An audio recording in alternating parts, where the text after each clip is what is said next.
Hello my dear students, हम यहाँ पर अब स्टार्ट कर रहे हैं क्लास 12th फिजिक्स का जो सीबीएसई बोर्ड के अकॉर्डिंग सैम्पल पेपर 2025 एग्ज़ाम के लिए हमको मिला है। उसका हम सॉल्यूशन देखने वाले हैं, उसका एनालिसिस देखने वाले हैं और ये सैम्पल पेपर डेफिनेटली हमको बहुत ज़्यादा हेल्प देने वाला है, क्योंकि इससे हमको एक क्राइटेरिया पता चलेगा, हमको एक पैटर्न पता चलेगा जिसकी हेल्प से हम एग्ज़ाम की प्रिपरेशन बहुत अच्छे से कर सकते हैं। तो सबसे पहले इस वीडियो में हम बात कर रहे हैं क्वेश्चन पेपर के जो इंस्ट्रक्शन है उसके। जनरली हम जब प्री बोर्ड एग्ज़ाम देते हैं, जितने भी एग्ज़ाम्स हमने दिए हैं अभी तक, उन सब के इंस्ट्रक्शन एक जैसे ही हम यूज़ कर रहे हैं। लास्ट ईयर भी यही इंस्ट्रक्शन हमको फॉलो करना थे।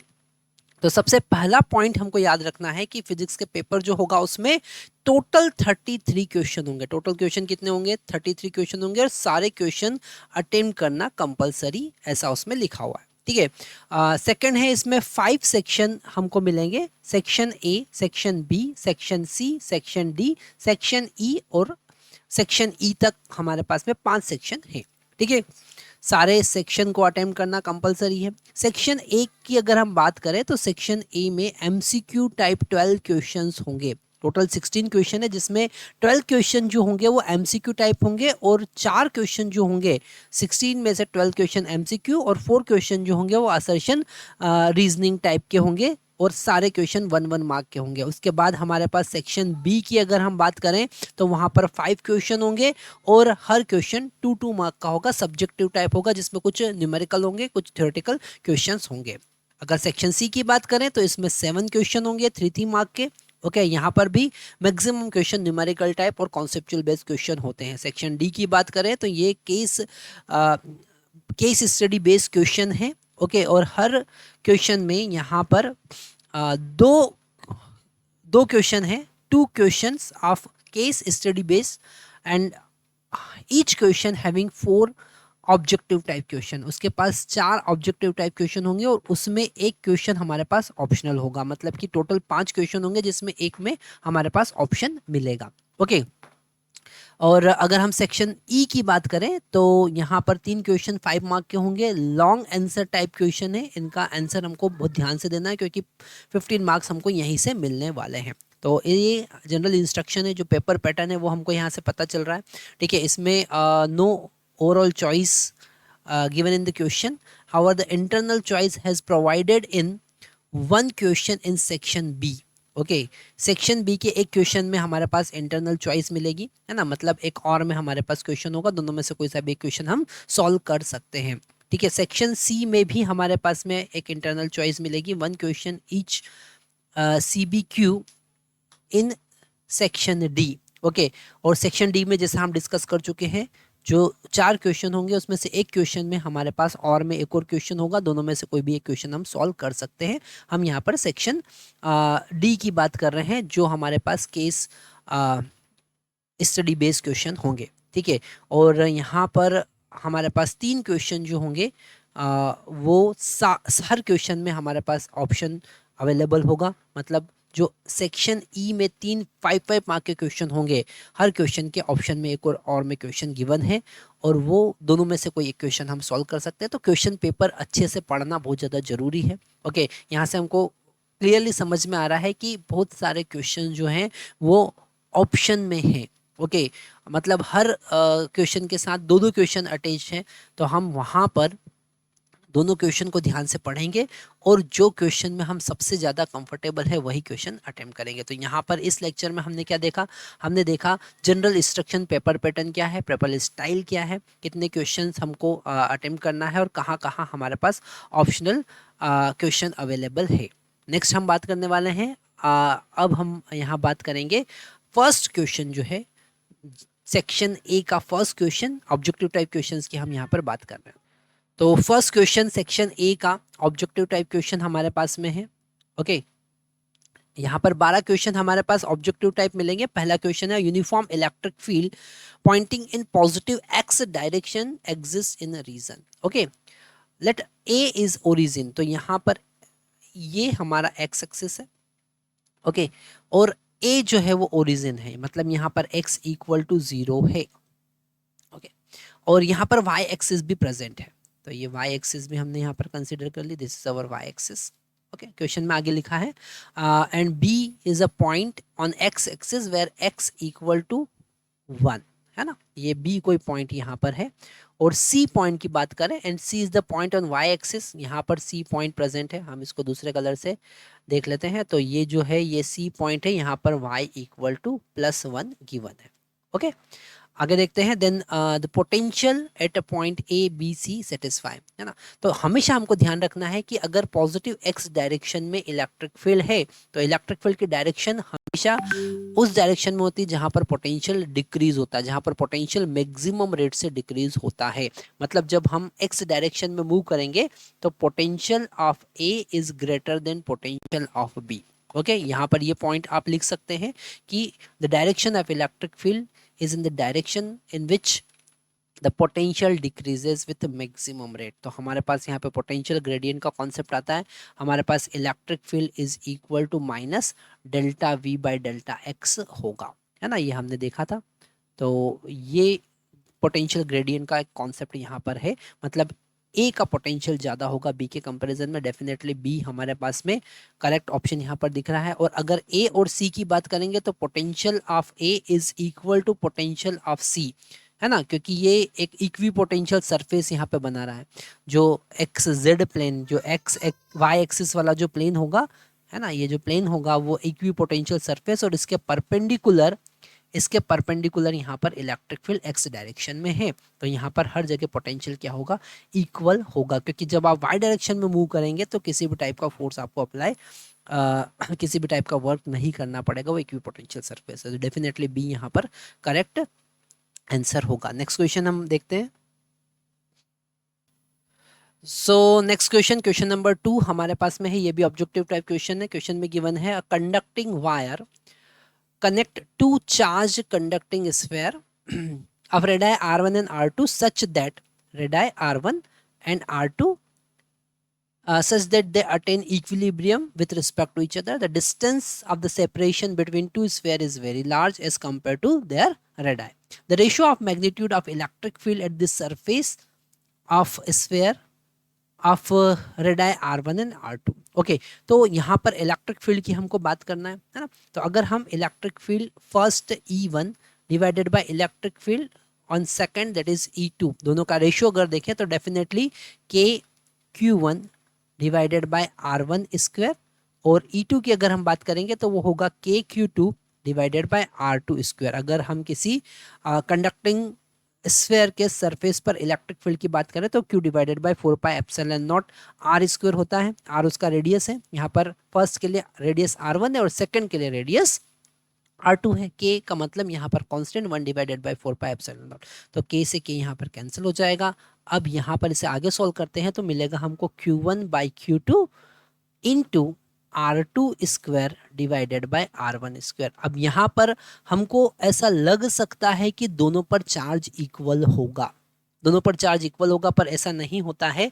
जब हम कंडक्टिंग स्फीयर को कनेक्ट करते हैं तो चार्ज हायर पोटेंशियल से लोअर पोटेंशियल की तरफ फ्लो होता है, हायर पोटेंशियल से लोअर पोटेंशियल की तरफ फ्लो होता है। जैसे हमारे पास में एक स्फीयर है जिसका रेडियस है R1, ओके, और हमारे पास दूसरा स्फीयर है जिसका रेडियस है R2, और हमने इन दोनों को एक वायर से कनेक्ट कर दिया। ओके, हमने इन दोनों को एक वायर से कनेक्ट किया, ये वायर लिया और हमने इनको कनेक्ट कर दिया।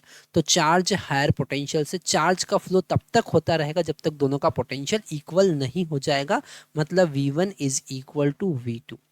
अब ये एक आइसोलेटेड स्फेरिकल कैपेसिटर की तरह बिहेव करेंगे, और हमको पता है Q इक्वल टू CV होता है, तो V equal to Q by C होगा, मतलब Q divided by 4 pi epsilon naught R होगा, है ना। आइसोलेटेड स्फेरिकल कैपेसिटर का जो कैपेसिटेंस होता है वो 4 पाई एप्सिलॉन नॉट R होता है। या फिर हम पोटेंशियल की भी बात कर सकते हैं कि पोटेंशियल क्या होता है, Q divided by 4 pi epsilon naught R।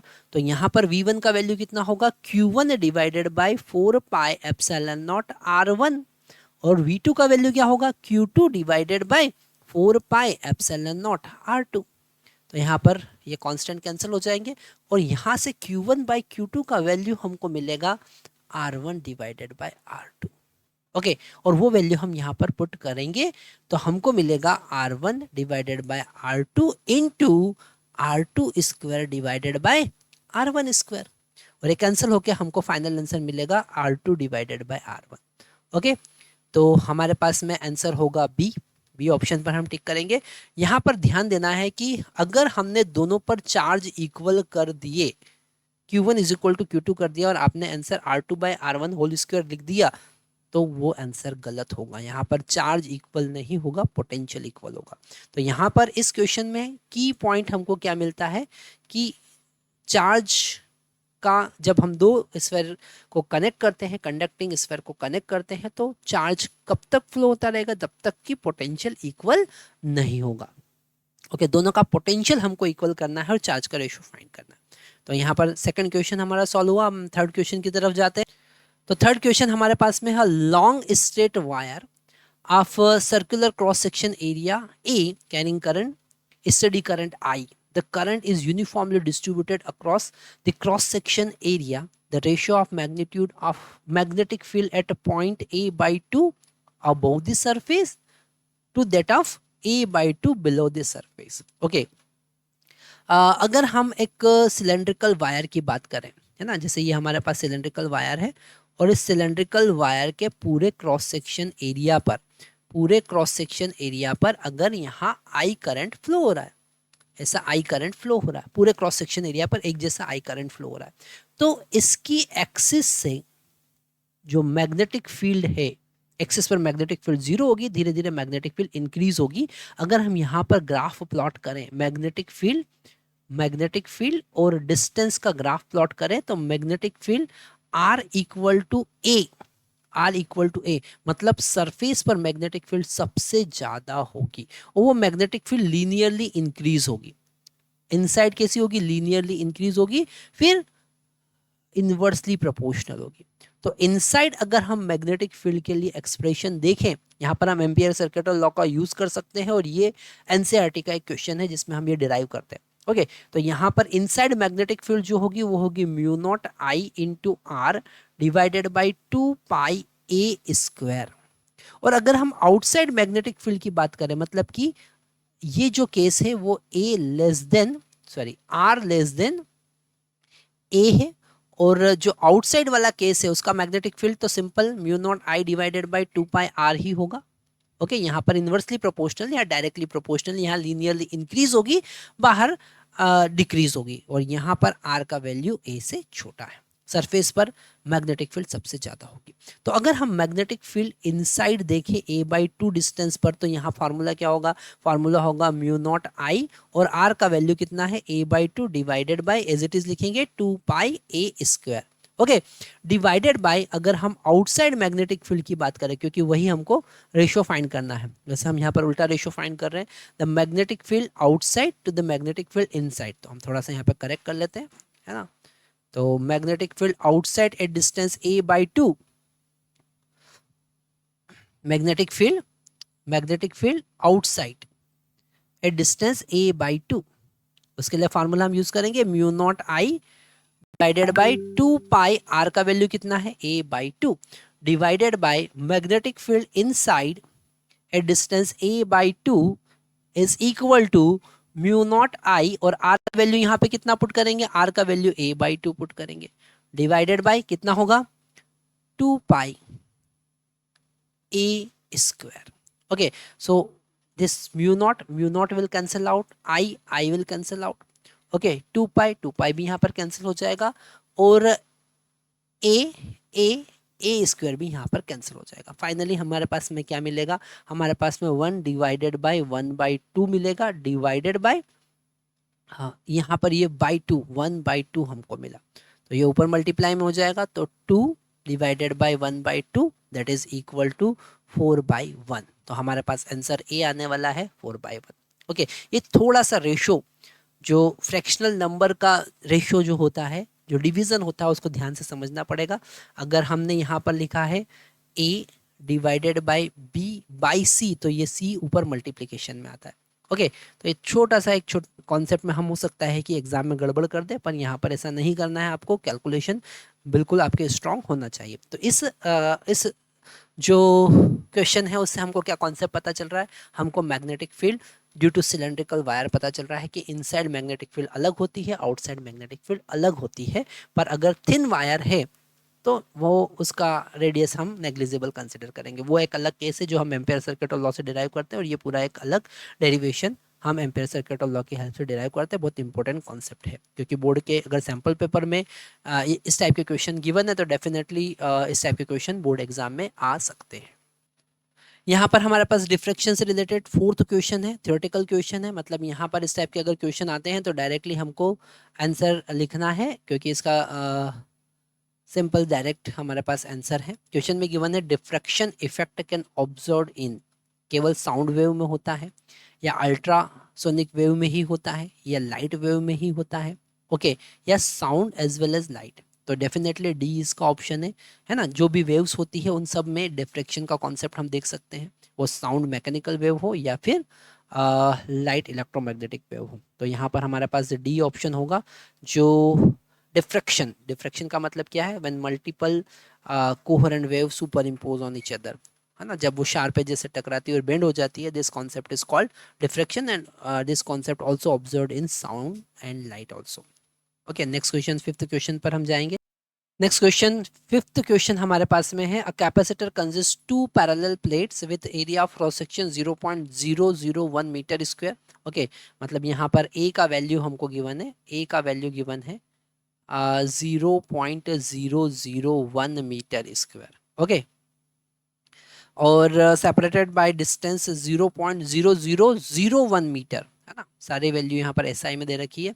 The voltage across the plate is 10⁻⁸ volt पर meter. The value of displacement current through the capacitor is, the value of displacement current, यहाँ पर voltage across the plate varies with the rate 10⁻⁸। तो यहाँ पर अगर हम capacitor के displacement current की बात करें तो यहाँ पर हमारे पास डायरेक्ट फॉर्मूला है, C is equal to C into dV/dt। Okay, directly लिख सकते हैं ये कॉन्सेप्ट हम, और C का वैल्यू हमको पता है ε0 A डिवाइडेड बाई D होगा पैरेलल प्लेट कैपेसिटर में, और dV/dt एज इट इज लिख देंगे, है ना।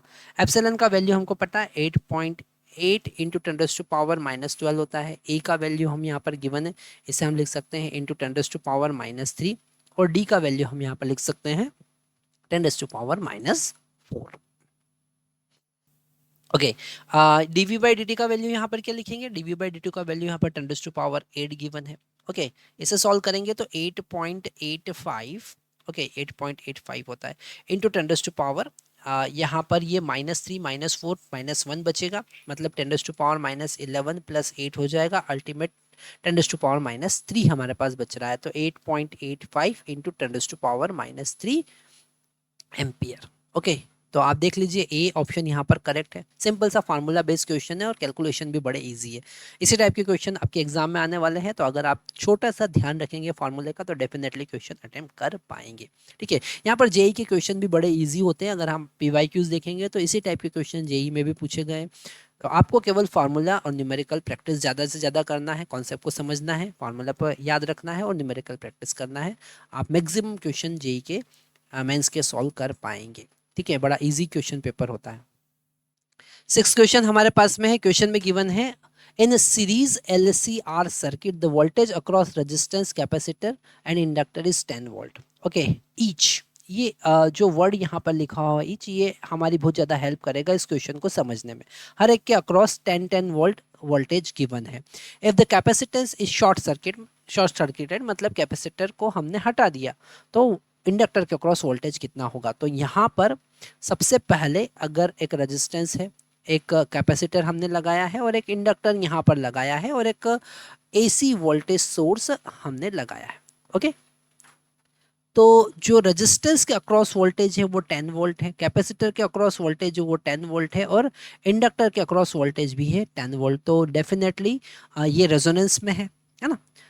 यहाँ पर अगर हम नेट वोल्टेज की बात करें तो जो सोर्स का वोल्टेज होगा वो होगा VR² plus VL minus VC square, है ना।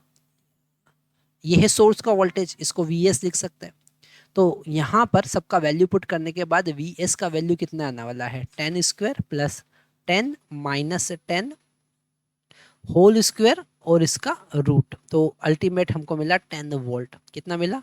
10 volt. V S equal to 10 volt, मतलब सोर्स हमने 10 वोल्ट का लगा दिया। अब यहाँ पर इस कैपेसिटर को हटा दो, शॉर्ट सर्किट कर देंगे। तो यहाँ पर रजिस्टर, उसके बाद इंडक्टर, ओके, और हमारा voltage source, okay, voltage source.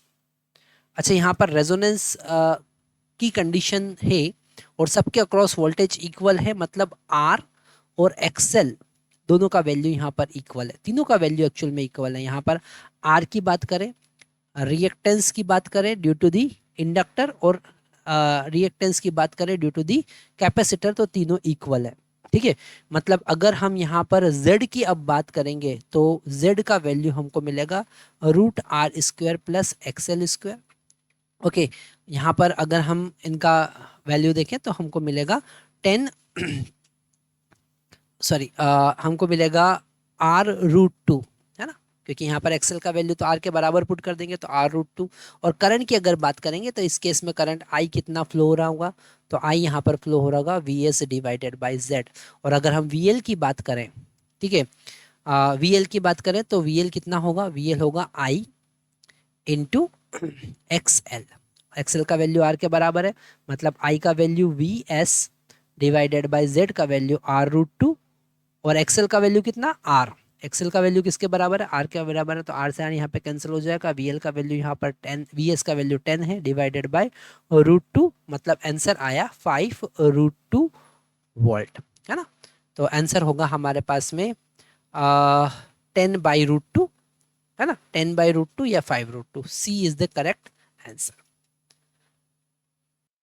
Next question हमारे पास में इलेक्ट्रोमैग्नेटिक वेव से रिलेटेड है। क्वेश्चन में गिवन है हमारे पास दो कॉलम है, जैसे यहाँ पर दिख रहा है। कॉलम 1 जो है उसमें अलग अलग टाइप की इलेक्ट्रोमैग्नेटिक वेव्स का 1 2 3 4 टाइप की इलेक्ट्रोमैग्नेटिक वेव्स हमारे पास गिवन है, और उनका प्रोडक्शन कैसे होता है वो सेकंड कॉलम में गिवन है, हमको क्रॉस वेरीफाई करना। ठीक है, तो यहाँ पर अगर हम इंफ्रारेड वेव की बात करें तो इंफ्रारेड वेव जो होते हैं वो generally vibration of atom and molecule, है ना, vibration of atom and molecule के कारण प्रोड्यूस होती है। मतलब फर्स्ट का जो आंसर होगा वो एस होगा।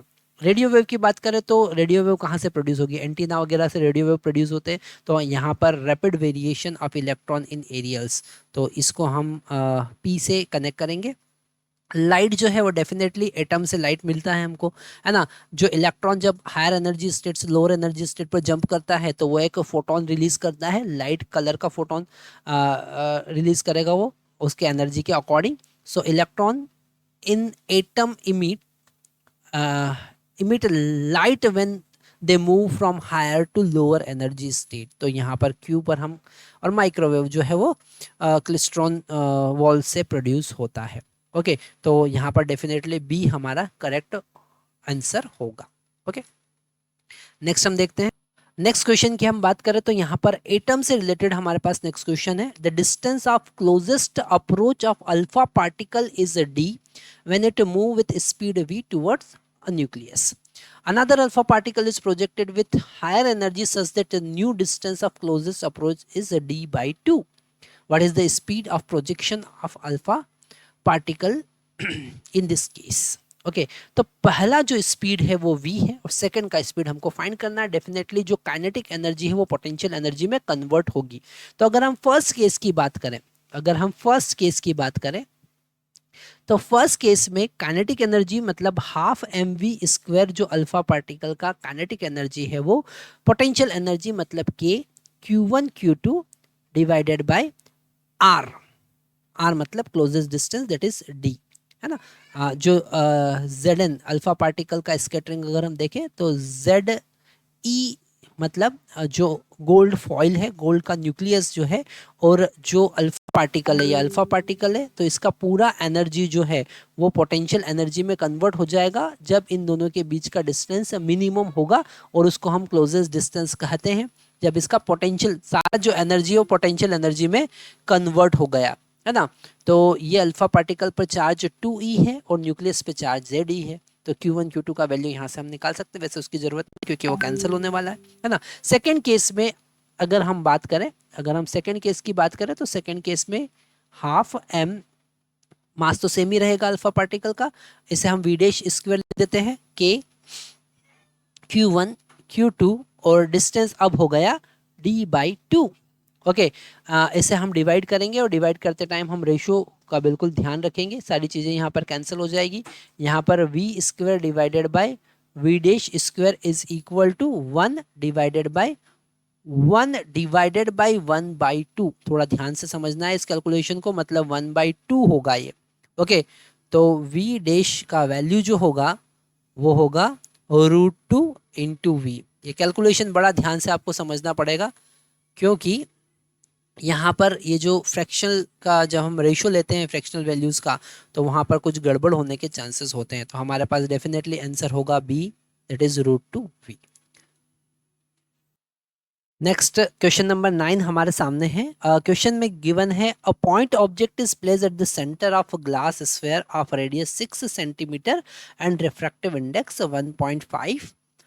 The distance of virtual image formed the surface, okay, from the surface of the sphere is. Okay, तो यहाँ पर हम definitely image formation by refraction by curved surface हम देखेंगे। ओके, और इसमें हम जैसे हमारे पास में यहाँ पर उन्होंने कहा है कि object is place at the centre of glass sphere. तो अगर हम यहाँ पर एक ग्लास स्फीयर कंसिडर करें और उसके सेंटर पर लिखा है प्लेस्ड एट द सेंटर, मतलब यहाँ पर ऑब्जेक्ट रखा हुआ है। ओके, और जो रेज है वो 𝜼1 दैट इज इक्वल टू 1.5 से 𝜼2 दैट इज इक्वल टू 1 है ना। ये ग्लास है, यहाँ पर ये ग्लास है और ये क्या है, एयर। तो ग्लास से एयर में जा रही है, रेज ऐसे जा रही है। ओके, तो हम यहाँ पर फॉर्मूला लगाएंगे 𝜼2 divided by v minus 𝜼1 divided by u is equal to 𝜼2 minus 𝜼1 divided by r। Okay, अब यहाँ पर हमको साइन कन्वेंशन यूज करना पड़ेंगे। 𝜼2 का वैल्यू यहाँ पर 1 होगा, v का वैल्यू हमको फाइंड करना है, माइनस 𝜼1 का वैल्यू जहाँ से रे पास हो रही है, जहाँ ऑब्जेक्ट रखा हुआ है वो है 1.5, और u का वैल्यू मेजर करने के लिए हमको अपोजिट डायरेक्शन में जाना है, रे की डायरेक्शन के अपोजिट जाना पड़ रहा है, तो इसलिए हम लिखेंगे -6 सेंटीमीटर। -6 सेंटीमीटर, यहाँ पर माइनस हमने क्यों लिया, क्योंकि हमको अपोजिट डायरेक्शन में जाना है ना। और ये u है, मतलब ऑब्जेक्ट कहाँ पे रखा हुआ है, ऑब्जेक्ट r पर रखा हुआ है ना, सेंटर पे रखा हुआ है। हम यहाँ पर 𝜼2 का वैल्यू पुट करेंगे 1 माइनस 𝜼1 का वैल्यू कितना है 1.5, आप 3/2 भी लिख सकते हैं। और r का वैल्यू फिर से अगर हमको r का वैल्यू मेजर करना है तो यहाँ पर हमको अपोजिट डायरेक्शन में आना है, तो -6। ओके, 1/v और ये हो जाएगा plus, it will be 3/2 divided by 6, मतलब इसको 1/4 भी लिख सकते हैं, और ये -1/2 डिवाइडेड बाई -6, तो यहाँ पर माइनस माइनस कैंसिल हो जाएगा। 1/v इज इक्वल टू, ये हमको मिला यहाँ पर 1/12 माइनस इट विल बी 1/4 है ना, 1/4 होगा ना, ये 2 से कैंसिल होगा। तो इसको आगे सॉल्व करेंगे तो एलसीएम हमारे पास 12 होगा, यहाँ पर हो जाएगा 1 minus 3 that is equal to -2/12, so v is equal to -6। Okay, minus का मतलब अपोजिट साइड बन रहा है, लेफ्ट हैंड साइड बन रहा है, सी हमारा यहाँ पर करेक्ट आंसर होगा। इससे हमको क्वेश्चन में पता चल रहा है कि रिफ्रैक्शन में जब हम ऑप्टिकल रे ऑप्टिक्स की बात करते हैं तो refraction by curved surface lens से रिलेटेड कॉन्सेप्ट आने के चांसेस ज़्यादा है। नेक्स्ट बड़ा इजी क्वेश्चन हमारे सामने है, question number 10, colour observed on CD compact disc is due to, है ना। जो CD पर कलर दिखते हैं वो लेयर के कारण दिखते हैं, थिन लेयर से जो डिफ्रैक्शन होता है उसके कारण हमको कलर्स दिख रहे हैं। तो यहाँ पर ऑप्शन जो होगा वो बी ऑप्शन होगा, डिफ्रैक्शन।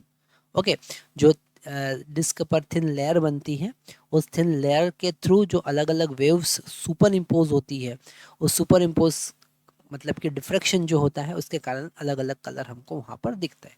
तो यहाँ पर हम डिफ्रैक्शन पर टिक करेंगे। नेक्स्ट हमारे पास 11th क्वेश्चन। नेक्स्ट क्वेश्चन हमारे पास में सेमीकंडक्टर डिवाइस से रिलेटेड है, सेमीकंडक्टर फिजिक्स से रिलेटेड है। क्वेश्चन में गिवन है number of electron made available for the conduction, okay, by dopant atom अब डोपेंट एटम की अगर हम बात करें, हमारे पास में दो टाइप की डोपिंग होती है। एक अगर हम यहाँ पर बात करें तो एक्सेप्टाइल इम्प्योरिटी होती है और एक डोनर इम्प्योरिटी होती है ना। तो नंबर ऑफ इलेक्ट्रॉन जो अवेलेबल होंगे वो डोपिंग लेवल पर और टेम्परेचर दोनों पर डिपेंड करेंगे। वो डिपेंड करता है कि आपका सेमीकंडक्टर कैसा है। अगर हम एन टाइप सेमीकंडक्टर की बात करेंगे तो वहाँ पर डेफिनेटली इलेक्ट्रॉन मेजॉरिटी में होंगे, तो डोपेन लेवल पर डिपेंड करेगा। अगर हम पी टाइप सेमीकंडक्टर की बात करेंगे तो इलेक्ट्रॉन वहाँ पर माइनॉरिटी कैरियर होंगे और वो टेम्परेचर पर डिपेंड करेंगे। मतलब यहाँ पर हम डी ऑप्शन पर। नेक्स्ट 12th क्वेश्चन हमारे पास में है। क्वेश्चन में गिवन है, for copper wire is stretched to make its radius decrease by 0.1%, the percentage change in resistance. अगर हम रेजिस्टेंस का फार्मूला यहाँ पर यूज करें तो R equal to rho L by A हम लिख सकते हैं। ओके, यहाँ पर जब हम स्ट्रेच करेंगे तो रेडियस जितना डिक्रीज होगा उसी अमाउंट में, उसी रेशो में लेंथ इंक्रीज होगा, है ना। तो area into length that is equal to volume remain constant, है ना। जहाँ पर रेडियस के टर्म में अगर हम लिखें तो इसे हम लिख सकते हैं rho L divided by pi R square. Okay, और यहाँ पर अगर हम एल का वैल्यू पुट करते हैं, पहले एल का वैल्यू हम पुट करते हैं volume divided by area square हो जाएगा ये, है ना। क्योंकि यहाँ पर हमको सिंगल वेरिएबल फंक्शन बनाना है तो इस आर को हम रेडियस का फंक्शन बना देंगे। तो R is equal to rho volume divided by pi R square और इसका होल स्क्वायर हो जाएगा, है ना। मतलब यहाँ से हमको समझ में आ रहा है कि radius is directly proportional to radius square. This resistance is directly proportional to the radius raise to power 4। अगर हम इसे डिफ्रेंशिएट करें तो delta R by R is equal to, यहाँ पर हम लिखेंगे 4 डेल्टा आर बाय आर और माइनस का इनका यहाँ पर यूज करेंगे। मतलब अगर रेडियस इंक्रीज डिक्रीज होगी तो रेजिस्टेंस इंक्रीज होगा। तो यहाँ पर 4 और यहाँ पर ये जो चेंज है रेजिस्टेंस में वो कितना है 1%, 0.1%। तो अल्टीमेट हमारे पास में आंसर आएगा 0.4%। ओके, यहाँ पर 4 का मल्टीप्लाई होगा तो हम लिखेंगे -0.4%। मतलब अगर रेडियस को डिक्रीज करेंगे तो रेजिस्टेंस इंक्रीज होगा, तो आंसर आएगा +4।